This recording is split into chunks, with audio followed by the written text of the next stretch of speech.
Well, good morning, fun lovers. This is George McClellan coming to you from FYN TV, North Georgia's only live internet talk show.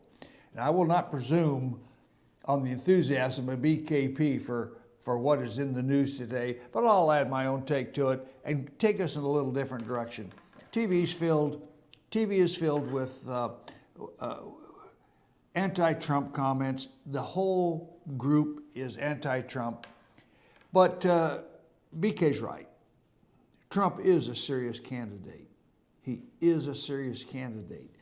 The corruption that I have written about and talked about in the FBI is not apparently limited to Director Comey. There are several deputy directors under Comey for different divisions. You know, the spying division, the crime division, the harassing conservatives division. They all have a different deputy director. But the one that BK was talking about participated in the investigation on the Hillary Clinton. And so that leaves us the sad taste of impropriety in our mouth, and it will not do. It simply will not do. I demand that my congressman, Doug Collins, and my state senator, Johnny Isakson, and what's the other guy's name? My wife said, David Perdue, I'm sorry, yeah, Mr. Perdue. I demand that they start impeachment proceedings against the director of the FBI. Make it hard for him. Make him defend himself.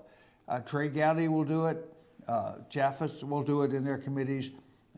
But I want you to step in line. I expect you to step in line and make that happen. We have to fight corruption, and I will talk about corruption. That will be the focus of today's today's 1 hour show. By the way, the woman got $675,000. The woman, the wife of the deputy director of the FBI, from Terry McAuliffe, a very, very close associate of the Clintons. Now, when I talk about corruption, what brings on corruption? Why should a government go corrupt? For what reason? What is the driving force? Well, it's the truth. Truth is the enemy of the state. Now, when I go through my sources, the internet sources that I get information for this little show, and I add my own premature to it, I will find a good article. If I find a good article, I won't change it. I'll just read it to you. And this one comes from a guy named Bob Livingston. Truth is the enemy of the state. And he starts out by asking us if we remember Shakespeare's story, The Merchant of Venice. There's a sign in there, there's a sentence in there that says, the truth will out. Well, not if the government has its way. Because according to Livingston, and now we are starting to see it all the time, and it's within our own personal purview, truth is the enemy of the state. The state meaning the apparatus of government, the system that controls us, the American people. Most people believe they control the political system through elections. Little do they realize that the government and the corporate state own and control the people. Think about that. In other words, the system is rigged. Just like Donald Trump has said, the system is rigged. The system must keep this information hidden from us. It must keep it invisible. And it does so through constant conditioning of the public mind, ergo the corrupt media, always defending the liberal point of view, because the liberals, the progressives, indeed, I will call them now the Marxist communists, are in charge of our government. And they've come to us through devious ways, but there they are. Now consider what happened and what is happening to two people who broke the mold, and that's Julian Assange and Edward Snowden. Assange created WikiLeaks in 2006, exposing, among other things, malfeasance in the conduct of George W. Bush's war on terror. And progressive Democrats loved him then because he was against George W. Bush. But in 2010, with George W. Bush long gone and Barack Hussein Obama continuing old wars and starting new ones, the truths that were being outed by WikiLeaks were hitting too close to home. WikiLeaks got its hands on a treasure trove of State Department and Pentagon emails and documents being dispatched across the globe.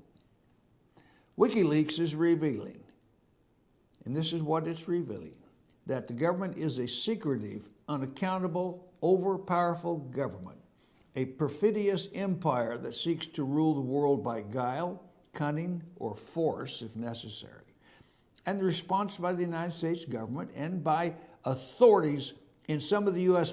puppet states, like Great Britain, which arrested Assange, and Sweden, which brought spurious charges of rape against him, demonstrate the strength the ruling elites will go to suppress the truth. In the news now, we see another state who's resisting America, and that's the Philippines. The new Philippine president is renegotiating the status agreement with the United States and is talking with China. There's got to be more to that story, and it will come out. Truth is the enemy of a totalitarian regime. Fooling, lying, spying, that is the way totalitarian regimes must work. Spying on friends and enemies, and even worse, on its own citizens. We know Secretary of State Hillary Clinton was contemplating various ways to shut WikiLeaks down. During the November meeting, sources say, Clinton suddenly blurted out, "Can't we just drone this guy?" According to sources present at that meeting, the statesman drew laughter from the room, which quickly died off when the secretary kept talking in a terse manner. Clinton said Assange, after all, was a relatively soft target, walking around freely and thumbing his nose without any fear of reprisals from the United States. That's chilling thought. That's chilling thought coming from the woman who wants to be America's mother president. Clinton was upset about Assange's previous 2010 records leaks, divulging U.S. documents that were secret about the war in Afghanistan and the war in Iraq a month earlier in October. At that time, in 2010, Assange was relatively free and not living cloistered in the Embassy of Ecuador in London. Prior to 2010, Assange focused WikiLeaks efforts on countries outside the United States, and now under Clinton and Obama. Assange was hammering America with an unparalleled third sweeping WikiLeaks document dump in 5 months. Clinton was fuming, sources said, as each State Department cable dispatch during the Obama administration was signed by her. Signed by her. Clinton and other top administrative officials knew the compromising materials warehoused in the Cablegate, as they call it, stash, and that was her private email server, their code words for it, would provide critics and foreign enemies with a treasure trove of counterintelligence. Bureaucratic fears about the Cablegate release ultimately proved to be well-founded by Clinton, her inner circle, and her boss in the White House, Barack Obama. Who else? Who communicated to her himself under a pseudonym. So we got two criminals. We know it. They cannot be permitted to run this country, to get their hands on this country. The criminals, they belong in prison. Efforts to shut down WikiLeaks included an intelligence-initiated operation to entrap Assange in a phony rape charge. The U.S. government also pressured PayPal, Visa, MasterCard to shut down donations to WikiLeaks. The Swedish bank handling the Assange Legal Defense Fund was pressured by the U.S. government to freeze his account. The firm hosting WikiLeaks website was pressured to shut down the site, and they did. Assange pre-assumed all of that would happen. And his dumps are all over the world with various other people ready to release more, and they're doing it. Now, WikiLeaks is revealing to us, it is actually revealing widespread corruption, vote rigging, media manipulation, and other damning evidence against the Democratic Party. Hillary Clinton and her minions are all complicit in corruption. WikiLeaks and Assange are prying the lid off the propaganda machine and exposing the corrupt system. In other words, they are revealing the truth. In response, U.S. intelligence initiated another effort to entrap Assange in a sex-related scandal, this time connecting him with a phony dating site, alleging he solicited sex with an 8-year-old girl. Oh my God, that's all they can think about. John Kerry's State Department pressured Ecuador to cut off Assange's internet connection. There is a new move afoot to figure a way to pry him out of the Ecuadorian embassy in London and turn him over to U.S. authorities, where he no doubt will disappear into the bowels of indefinite detention. In other words, he will be murdered. Only the power of propaganda keeps the people from overthrowing the U.S. government by force. So, truth is the enemy, and it's the enemy of the state, and the state will do everything it can to suppress it. And not surprising.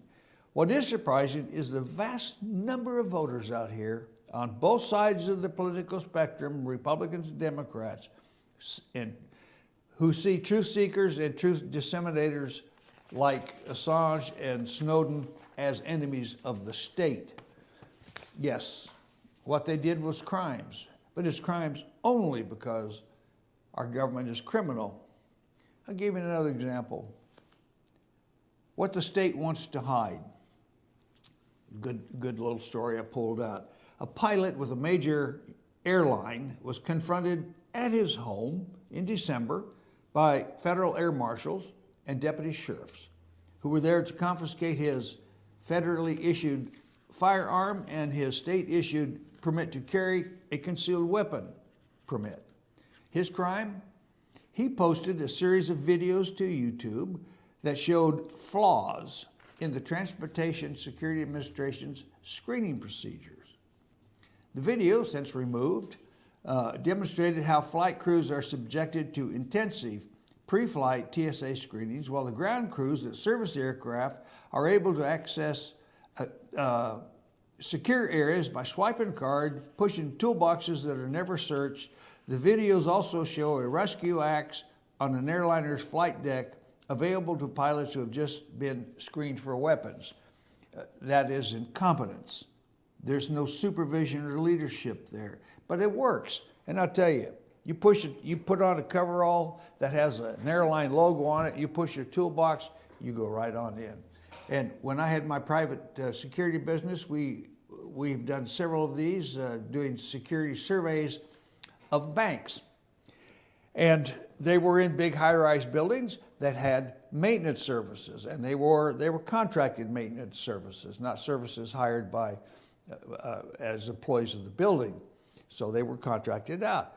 You put on a white coat, put on a supervisor tag on the white coat, have a clipboard, start interviewing employees, about what they've covered, what their floors are, just asking them about their job. And next thing you know, you're in the bank. We stood there in the bank looking at a telex machine running out reams of checks worth millions and millions of dollars. Unsecured facility. I walked right in. And that was 15 years ago. I won't name the bank, and I won't even tell you what city and town it was in, but I guarantee it was the truth. You just look like you belong there, and you belong there. The pilot is, well, he's Chinese. His name is Chris Liu, L-I-U, 50-year-old. He was deputized by TSA to carry a gun in the cockpit, and he is a helicopter test pilot in the Army Reserve and has flown missions for the United Nations overseas. And the pilot's attorney said he believes the federal government sent 6 people to Liu's home simply to send a message. And the message was, you have angered us by telling the truth and showing America that there are major security problems despite the fact that we spent billions of dollars allegedly improving airline safety. Well, here's one for you. You walk in, if you have a suicide bomber who walks and stands in that wide, long, meandering line of people waiting to go through the TSA screening process, and he has a device in his backpack or his luggage that he's going to run through screening, he don't have to go through screening. Anywhere in that section before he gets to the screening, he can detonate that device. What? Have I just revealed the truth they don't already know? Are they going to come and take me away? Maybe. Perhaps, if there's enough people watching this show and realize I'm a major danger. But, you know, I speak from experience. I was a federal agent, a counterintelligence agent, supervisor. We've done it all. I've done it all. I know what these things are like. Meanwhile, the new WikiLeaks revelations show that the U.S. ambassador to France, Craig Stapleton, believed that the U.S. should retaliate against nations that are resisting the introduction of genetically modified organisms, GMOs. So we've moved to another spot where the truth is being hidden.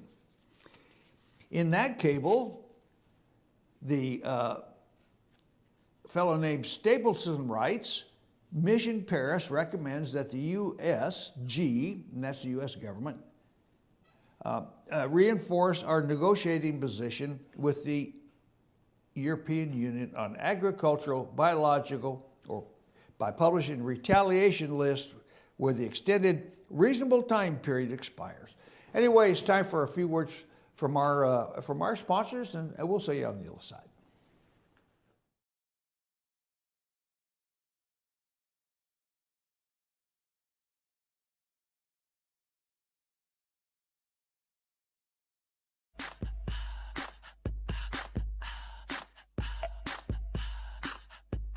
What you gonna do with all that junk?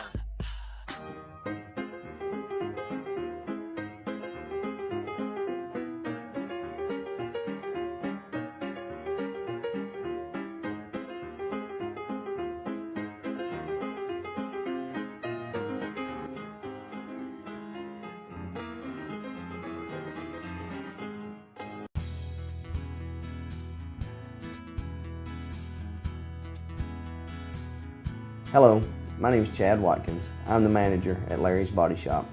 We are a family-owned and operated business and have been serving the North Georgia area since 1978. We are located at 1216 Progress Road in LOJ, Georgia.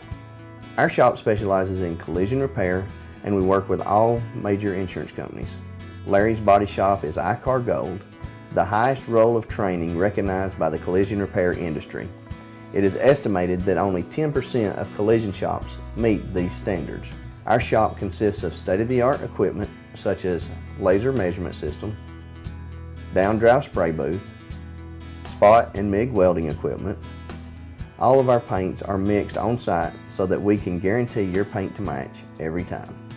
I know that having an accident can be a stressful event. We take pride in making sure our customers are satisfied with the repair of their vehicles. Our waiting area is clean and comfortable with free Wi-Fi and refreshing beverages.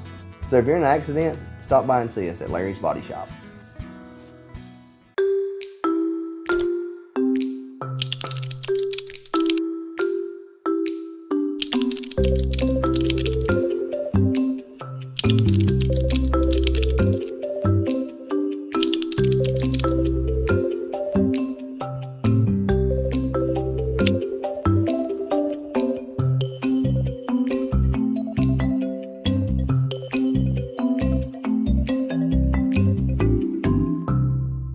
Pizza Hut makes the best pizza in the entire universe, but they won't tell you that. I've been marooned on this planet for a while now.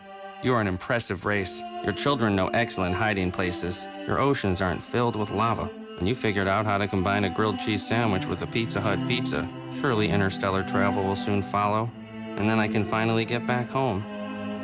Round. Round like home. The grilled cheese stuffed crust pizza Proof that no one out-pizzas the hut.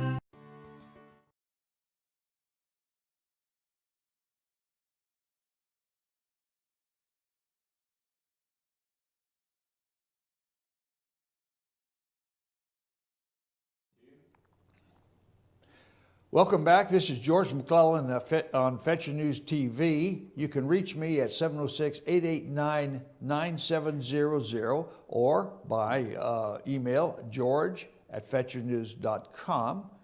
If you want to comment on this or offer anything I should know about, I'd be happy to hear from you. I ended my last segment on the State Department cable, which by a fellow named Stapleton, who was the ambassador to France, Craig Stapleton, who believed that the U.S. should retaliate against nations resisting the introduction of genetically modified organisms.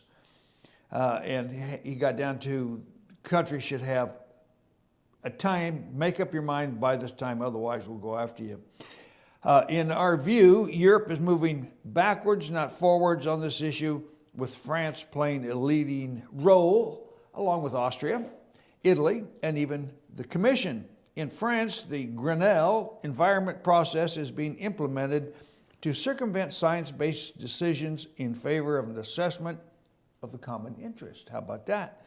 Combined with the precautionary principle, this is a precedent with implications far beyond MON 810BT corn cultivation, and that's the formula of their modified organism, not the formula of the identity. Moving to retaliation will make clear that the current path has real cost to European Union interest and could strengthen European pro-biotech voices. In fact, the pro-biotech side in France, including within the Farmers Union, have told us retaliation is the only way to begin to turn this issue in France. So now we're having pressure. They can't tell the truth. Now they want to pressure European countries into accepting monosodium, genetically modified organisms. MON 810, which I mentioned, is genetically modified corn created by the food giant Monsanto. Interesting articles a few years ago. Monsanto had some fields and would plant with genetically modified grains, but the wind would blow those grains over to some other guy's field not associated with Monsanto. And Monsanto would sue that guy for having grain on his property and for cultivating it or harvesting it. Well, I never saw a word where that fellow would sue Monsanto for actually letting their grain flow over onto his property. So it sounds like it could be a quid pro quo. I like that term when it's used on our side. What do these seemingly unrelated stories have in common? The airline pilot and the ambassador in France telling us that countries should be punished for not getting on board. The pilot demonstrated the folly of TSA screening procedures, which do nothing to keep us safe, and he had his privilege revoked for speaking the truth. Sovereign nations expressing their desire to reject GMOs risk retaliation from the U.S. government as it seeks to do the will of the corporate masters. We're talking big money here. Many commentators complain that defending Julian Assange mindlessly suggested that he be subjected to hideous torture or calling for his immediate murder, like Hillary Clinton did, and his efforts at outing the thuggishness of the U.S. regime and its foreign policy. Both Liu and Assange have done us a great service in exposing secrets Big Brother wants to hide from the masses. And we are the masses. And we're getting ready to vote. We're getting ready to vote. And they did so at great risk to themselves. The pilot probably had no idea he put himself in the gun sights of the federal government. And by the way, speaking of vote, the polls are telling us that Donald Trump doesn't have a chance. I think he'll win by 87%. I saw a site that gave that sign, gave that percentage, and the reasons why.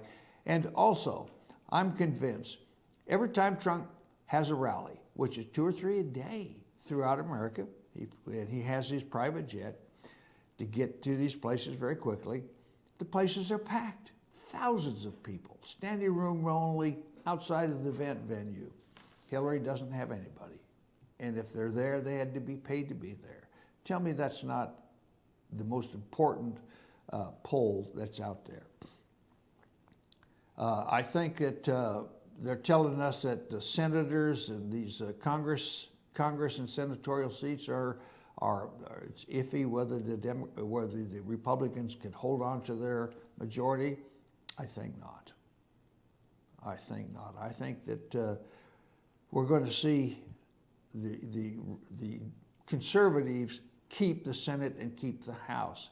Now, after that's accomplished, it will be very, very important that anybody interested in keeping the conservative party in the Republican Party, considered keeping conservatism in the Republican Party, had darn well better change the Republican Party, because those people are part of the state. Those who are locked in are part of the state, and they want the state to prevail. They're determined that the state will prevail. So that's my word on that. Now, another article was interesting, and this is continuing on the WikiLeaks. If this is true, Obama and Hillary should be taken down for good. This clearly explains the stand-down order, and I'm referring to Benghazi, the stand-down order, last 4 lines, and who was thrown under the bus as the fall guy. Obama and Hillary conspired and then tried to cover up their actions. Some will never feel shame. It's all about the power they seek and need to keep, because they are the state. And as time is of the essence, I will include Trump in this email. So, here's the real story. Ambassador Stevens was sent to Benghazi post haste in order to retrieve U.S.-made Stinger missiles supplied to Ansar al-Sharia without congressional oversight or permission. This truth is now coming out. Hillary brokered the deal through Stevens and a private arms dealer named Mark Turi. Then some of the shoulder-fired missiles did end up in Afghanistan, used against our own military. It was the 25th of June in 2012 when a Chinook helicopter was shot down or taken down by one of our own Stingers, but the idiot Taliban didn't arm the missile and the Chinook didn't explode. But it still had to land because it was damaged. An ordnance team survey recovered the serial number of the missile, which led back to a cache of Stinger missiles being kept in Qatar by the CIA. Obama and Hillary were now in full panic mode, and Ambassador Stevens was sent to retrieve the rest of the Stingers. If they're in Qatar, what's he doing in Benghazi? This was a do-or-die mission, which explains the stand-down order given to multiple commando teams.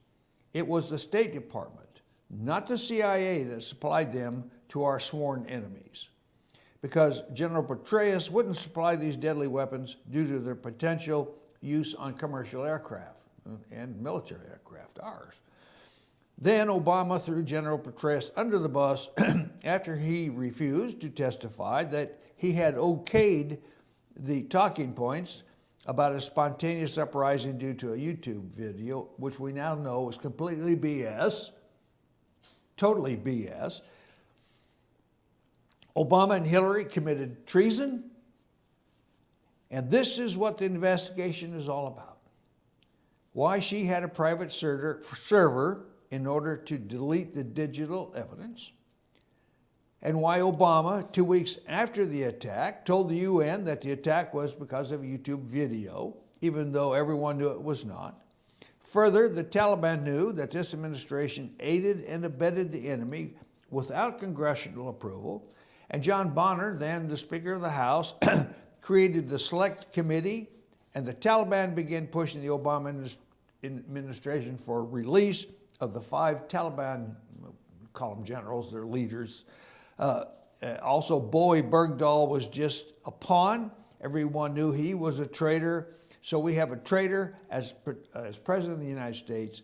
This is simply corrupt, but it compromised. And a woman with compromised her, and a woman that is a serial liar, Hillary Clinton, perjured herself multiple times at that hearing about who is running for president, or Hillary. Only the Democrats with their hands out, palms out, up, will support Hillary Clinton. Perhaps that is why no military aircraft was called in, because the administration knew they had Stinger missiles. Palms out, hands out, palms up. Obamacare is coming to fruition here before the election. Isn't that convenient? Not for them. People are getting bills that are so high they cannot vote. And that's why the Senate, I think one of the major reasons why the Senate and the House will stay in conservative hands, because of that. 10 reasons why Hillary Clinton's campaign may be in trouble. I like this one. This was fun. That was a lark, and I printed it off.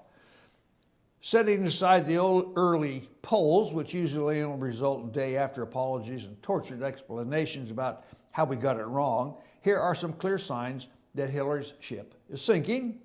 All of these were presumed real at the time that they were printed out.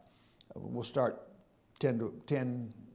Hillary never expected the press, who owed her big favors, apologies, to confront her husband, Bill, during campaign appearances about his philandering.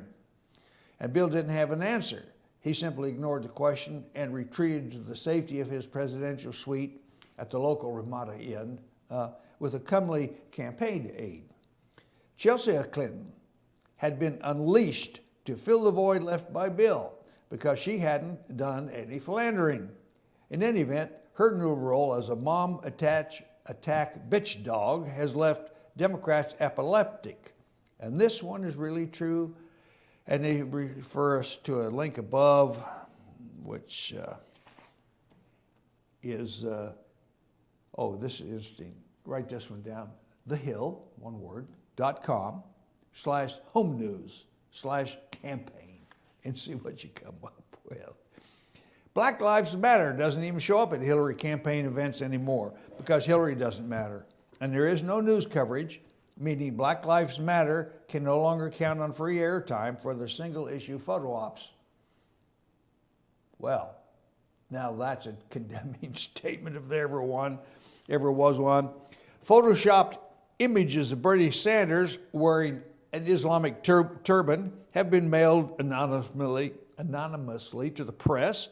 Bernie's campaign is countered with apparently unretouched images of Hillary and Chelsea attending a ribbon-cutting ceremony for the new Chinese People's Army hacking brigade. I love that. Chelsea was ordered to get pregnant again, and she did, just like that. The baby, this was a while back, the baby is due a month or so prior to the general election, which won't help Hillary in the primaries, of course. Maybe Hillary would adopt a puppy next month, huh? Number 5, Clinton's foundation workers have been repurposed again. First, they were doing op research on Jeb Bush. Then in mid-December, they were diverted to Trump duty. Just this week, a couple of Google searches for Sanders is an a-hole, originated from Clinton Foundation headquarters, have jumped tenfold. Hillary is passing out free granola bars, yogurt, and hemp-infused brownies to anyone who shows up at her campaign appearances. Number 3, Hillary stump speech theme. There is a vast right-wing conspiracy against me. Well, this time, we've heard that for years. This time it's a vast left-wing conspiracy against her, and she's referred to the Bernie Sanders people. Number 2, Huma has suspended divorce proceedings from her wiener dog husband and is apparently seeking reconciliation and a source of support in case things don't end up well for Hillary's campaign. And number one, the Scooby van. That's Hillary's transportation. The Scooby van has been up-armored for a desperate final push into rebel-held Iowa territory in an attempt to oust insurgents and ensure they are degraded and destroyed. Oh my goodness. That van has been equipped with a bed, probably a minor medical facility with tubes that can feed her. You know, this woman is, we're in trouble. We could be in deep, deep trouble. Brian Pritchett was right. Trump is a serious candidate. I believe serious candidate. And on the other side of this commercial break, I'll give you some other people's opinions. We'll see you on the other side.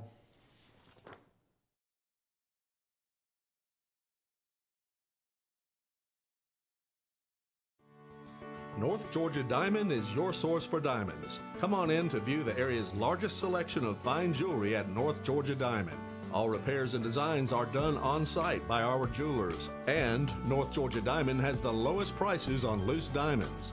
You can also sell your gold, silver, and coins at North Georgia Diamond between Walmart and Lowe's in East Ellijay. Locally owned by Bill and Allison Craig, North Georgia Diamond is your source for diamonds in North Georgia. El Rey in Ellijay. El Rey Mexican Restaurant. Family owned and operated and a local favorite for families, parties, and meetings. Great prices. Friendly service and delicious Mexican cuisine. Patio dining available. Come sing in Carlos's Cantina every Friday 9 to 1. Eat in or take away. Same location for 14 years. Open 7 days at the corner of Maddox Drive and 515. North Georgia's favorite Mexican cuisine. El Rey in Ellijay. This is the big one, the 20% off MSRP model year end clearance at Days Chevrolet in Jasper, with huge savings over $3,600 off the redesigned Malibu. Now just $20,400. Save over $8,600 off Silverado Crew Cab LT. Now just $33,500. 20% off new Chevys. Right here, right now, at Days Chevrolet in Jasper. Better days ahead, Days Chevrolet. Find new roads. Pizza Hut makes great pizza, but they can't tell you what a gift it is. I can. They took a grilled cheese and combined it with stuffed crust pizza. To think, I almost wasn't here to try it. How did you? It's not important, Jan. What's important is that I watched the sunrise this morning. Then I got to stand in a room filled with this pizza. And later I'll stare at the ocean. Or maybe I'll learn Russian. Or listen to jazz. Or try my hand at needlework, or open a door for a beautiful woman, or read a human interest story, or make dessert wine, or ride a wild horse, or experiment with watercolors. Eat every slice like it's your last, especially you, Doug. Especially Doug, right? You care about Doug. The grilled cheese stuffed crust pizza, proof that no one outpieces the Hut. I'm Sheriff Dane Kirby, and I'll stand up for you. I'm Stacy Nicholson, Sheriff of Gilmer County, and I will stand up for you.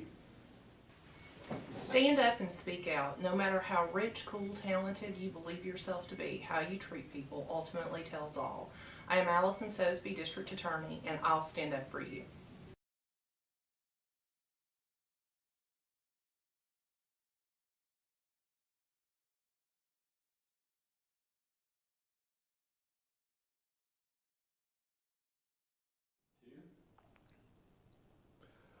Well, good morning. Welcome back. George McClellan here at FetcherNews.com TV, North Georgia's only live internet talk show. And I can be reached at 706-889-9700 if you'd like to comment or talk or whatever. But the truth, I recorded a couple of blogs at the end of the article on Truth, and they're interesting because it shows what the people are thinking out here. And there's not just one or two blogs, there's dozens and dozens, sometimes even hundreds. Here's somebody who said, if you're sufficiently up on your Scripture, you might remember or know who Pontius Pilate was. Pontius Pilate asked Jesus this question: what is truth? And then he had him executed. Even though he committed no crime, Pilate cared less about his answer, because the power of the state and its actors must be protected, even if the truth and the innocent must be executed or allowed to be murdered. Think Benghazi. The state, Obama and Clinton, have always been the enemy of life, liberty, and truth. Those things don't maintain the power of the state or its actors. Indeed, they are a threat to it. The truth, the state believes, is whatever the state says it is. They don't believe in truth, only in propagation of whatever narrative they need at the moment to maintain power. That's the truth as they see it, and they'll change it when it fits their needs to do so. Today we are fighting, for example, let's say Gondwanaland, because we were always at war with Gondwanaland. Tomorrow we will be fighting alongside Gondwanaland. Why? Because we've always been fighting alongside Gondwanaland. That's the idea. See? I believe many on both sides fear the truth, from Assange, Snowden, even Bradley Manning. It's because many who have good jobs have them because they behave. That's what the government wants us to do: behave, fall in line. We're being prepared for it now when we go through the TSA lines. We follow in, we don't complain. I think everybody in the TSA line should say, I'm not going through that machine, and line up over there to be personally searched. If 100 people did it in each line, that place would come to a standstill and a new message would be delivered. Anyway, they do not rock the boat or seek or repeat truths. They know that to talk about truth would cause them to lose their job fast. We have a law that permits whistleblowing and have a program that protects them, but it doesn't protect them.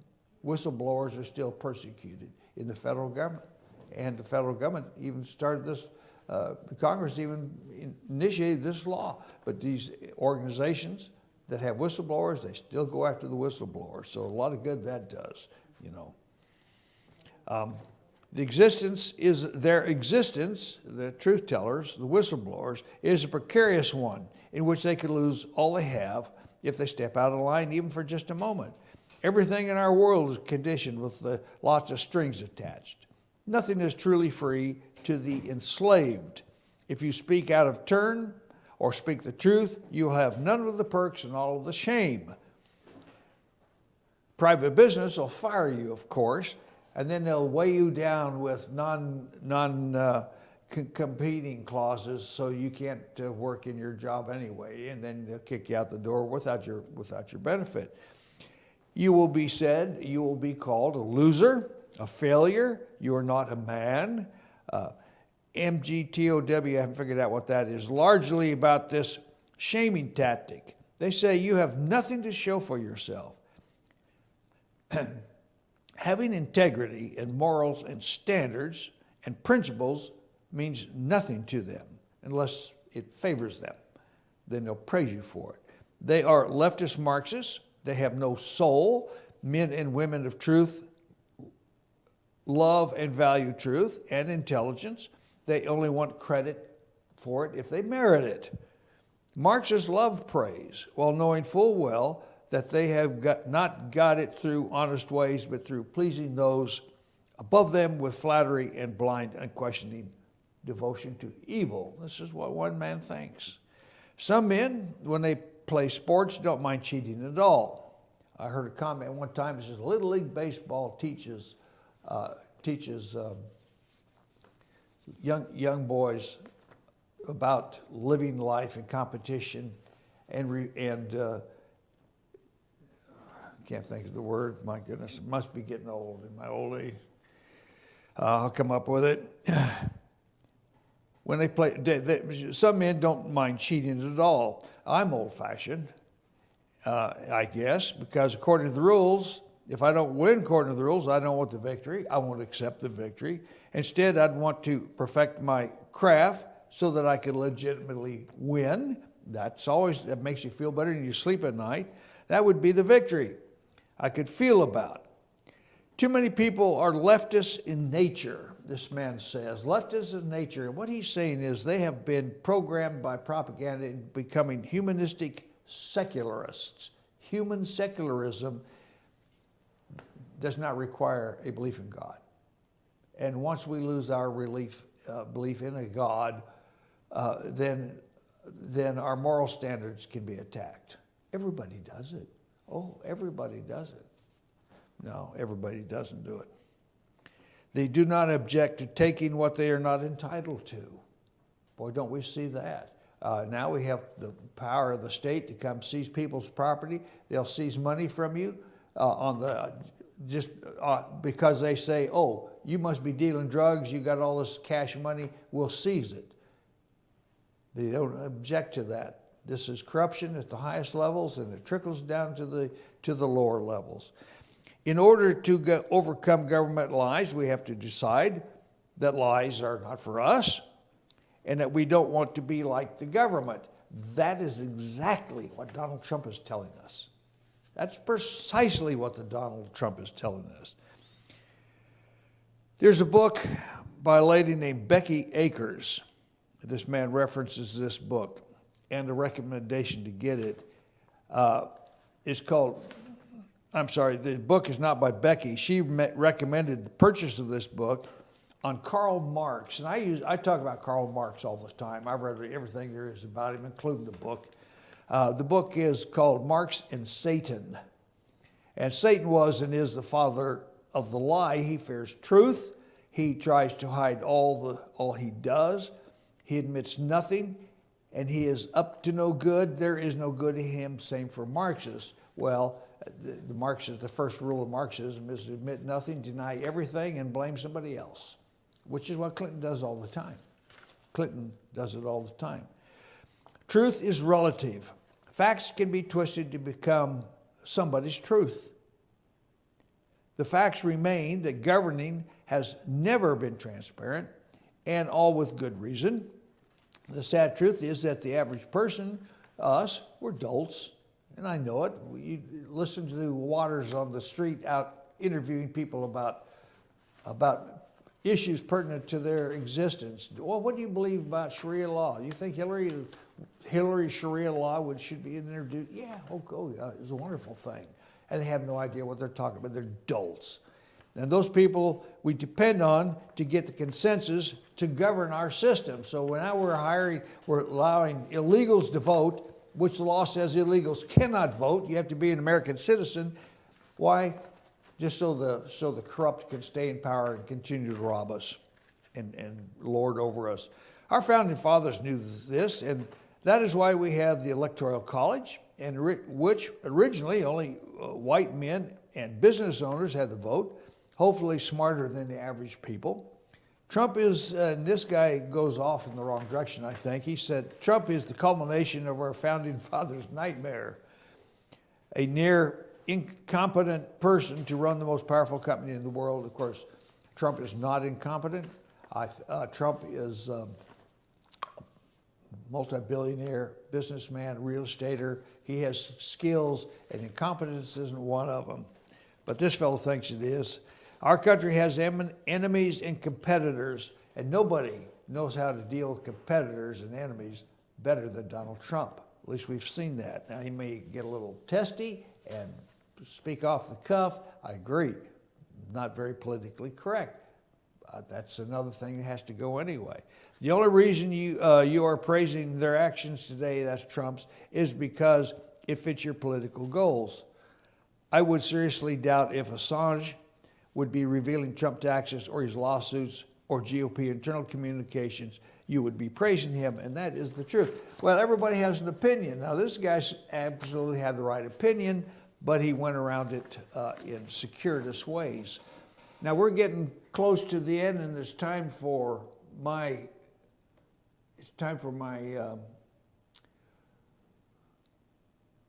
final thoughts. And let me see if I can get this thing around here. because I have it here and not here. It's just easier. It's just easier than mucking about with paper. Cheaper than ink, too. This is all short stuff that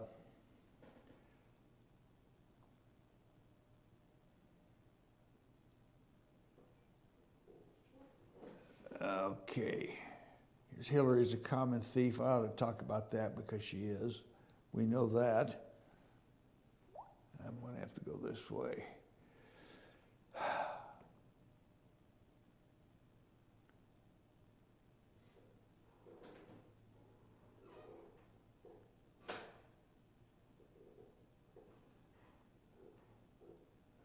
I read the state. Now, what did you do with it, Cole? I had it right here on my machine. Now I can't find it. Otherwise, I'll have to go to another one. Here it is. This is, my essay is called Only If I Win. Gotcha. I get amused when the left-wing media attempts to inveigle admissions, confessions, exploitable half-truths, or wrong information out of a candidate they don't like who runs for political office. Many of these fall into the category of gotcha questions, and we all know that. Chris Wallace of Fox News at the third debate, not necessarily a flaming liberal, but getting there, did it to Donald Trump at the third debate, piously asking, demanding, would Mr. Trump right then and there on the public stage agree that he would support the winner? Where did that come from? Well, that's a gotcha question. It's locked and loaded. It's a trick question. It's intended as an extended gotcha question. Trump didn't bite, and the left-wing media and the political establishment elites, they went nuts, or they would have us think they went nuts. Pointy-headed political pontificators, particularly Bill Kristol, I saw him on Morning Joe, shocking. He just doesn't have an idea of what he's talking about, in my opinion. He tells everybody he's smartest guy in the room, and maybe he is, but it doesn't fool me. Pointy-headed political pontificators, poll takers, Democrats and Republicans fell all over themselves trying to trash Donald Trump, accusing him of being the personification of evil and the destroyer of America's great political traditions. That the losers support the winner.